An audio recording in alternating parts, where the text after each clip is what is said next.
Hello, welcome back to learn nursing classes. तो आज की इस वीडियो में हम बात करते हैं, जैसे कि आपने टाइटल देख ही लिया होगा, how to become a AIIMS nursing officer. उसके बारे में हम कंप्लीट डिटेल्स के बारे में जानेंगे इस वीडियो में। तो सबसे पहले हम जानते हैं कि एग्ज़ाम का नाम क्या है। तो एग्ज़ाम का नाम है नॉरसेट।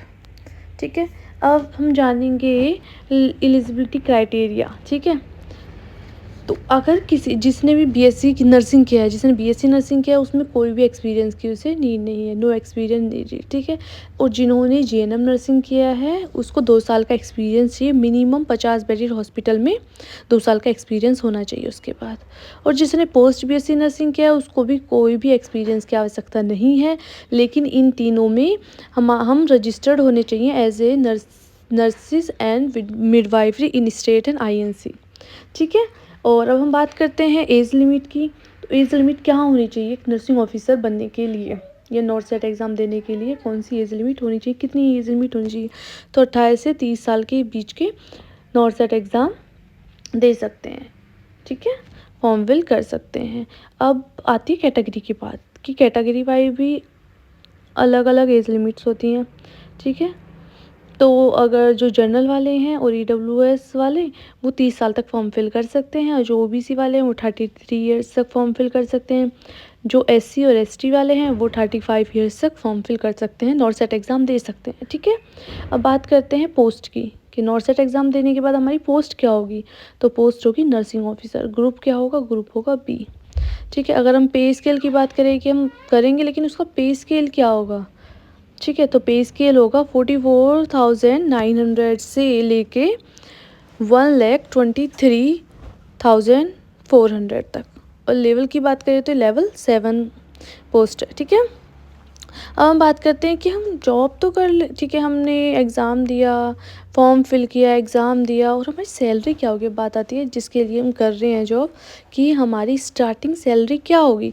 तो ऑब्वियस सी बात है, हम सबको सैलरी चाहिए अगर हम जॉब करेंगे तो। ठीक है, तो स्टार्टिंग सैलरी कितनी होगी? 75,000 से 85,000 के बीच में हमारी स्टार्टिंग के मंथ की सैलरी होगी। ठीक है, अब हमने सैलरी भी जान लिया। अब हम एग्ज़ाम कैसे दें, क्या सिलेबस होगा एग्ज़ाम का, कितनी स्टेजेस में होगा एग्ज़ाम।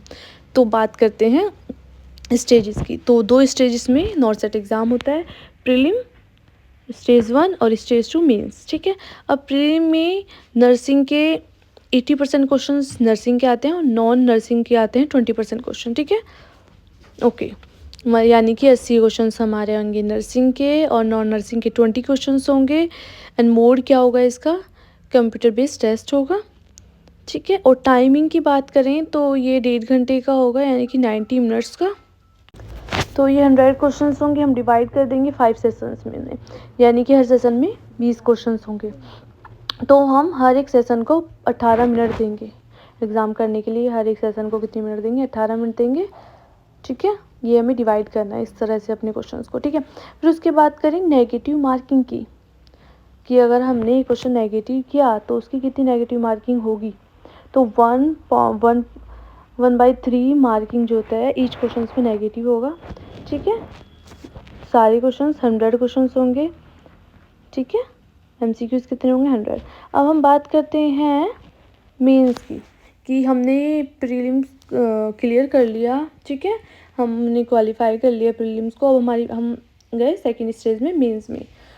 ठीक है, फिर मेंस में कितने क्वेश्चन हुए? 100% नर्सिंग ही आती है इसमें से, कोई नॉन नर्सिंग के क्वेश्चन नहीं आते, सिर्फ नर्सिंग वाले आते हैं। क्वेश्चन कितने होते हैं? 160 क्वेश्चन होंगे। ठीक है, मोड क्या होता है? इसका भी सीबीटी होता है, कंप्यूटर बेस्ड टेस्ट होता है। इसमें टाइमिंग 3 आवर्स की टाइमिंग होती है, 160 क्वेश्चंस होते हैं। अब हम सेशंस में डिवाइड करेंगे, 4 सेशन में डिवाइड करेंगे, यानी कि हर सेशन में 40 क्वेश्चंस होंगे। ठीक है, अब हम टाइमिंग की बात करते हैं कि कितने टाइम में हम एक सेशन को कंप्लीट कर सकते हैं। तो 45 मिनट्स में हम ईच सेशन को 45 मिनट्स देंगे, उसमें हम कंप्लीट करेंगे इन सबको। ठीक है, ये सब हमारा हो गया। ये बात हो गई हमारी मेंस की। ठीक है, और जब हम मेंस को क्लियर करें, प्रीलिम को क्लियर करके मेंस में जाएंगे, मेंस को जब हम क्लियर कर लेंगे तभी हमारा सिलेक्शन माना जाएगा प्रॉपर। अब हम बात करते हैं कि हम सिलेक्शन कैसे ले सकते हैं, सेफ रैंक के साथ कैसे सिलेक्शन ले सकते हैं और अपना मनचाहा हॉस्पिटल हम जा सकते हैं, अपना एम्स मनचाहा एम्स में हम जा सकते हैं, दिल्ली, लखनऊ, जहाँ भी हम जाना चाहते हैं वहाँ हम जा सकते हैं, ठीक है। तो हमें कितने क्वेश्चन, तो इन सब के लिए हमें कितने क्वेश्चन अटेम्प्ट करने चाहिए, ये डिपेंड करता है कि हमारे क्वेश्चन कैसे हैं। ईजी हैं तो हम ज़्यादा क्वेश्चन अटेम्प्ट कर सकते हैं, टफ है तो हम कम क्वेश्चन अटेम्प्ट करेंगे, ठीक है। क्योंकि ईजी हैं तो सबके लिए ईजी हैं, तो हमें ज़्यादा क्वेश्चन अटेम्प्ट करने हैं, और टफ हैं तो सबके लिए टफ होंगे वो क्वेश्चन, ठीक है। तो हमें ट्राई करना है कि जो हमको आता है वो ही हम करें, ठीक है, कम ही अटेम्प्ट करने की कोशिश करेंगे।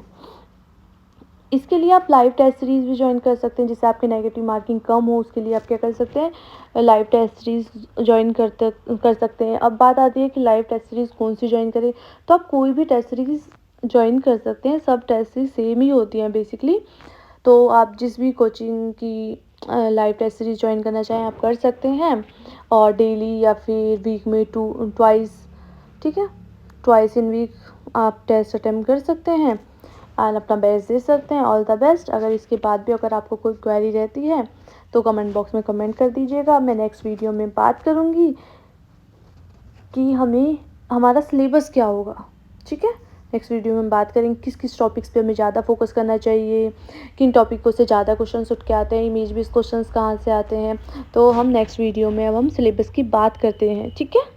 Okay, bye bye, take care. I think आपको ये वीडियो अच्छी लगी होगी। अगर वीडियो अच्छी लगी हो तो लाइक शेयर एंड सब्सक्राइब करें। Bye bye.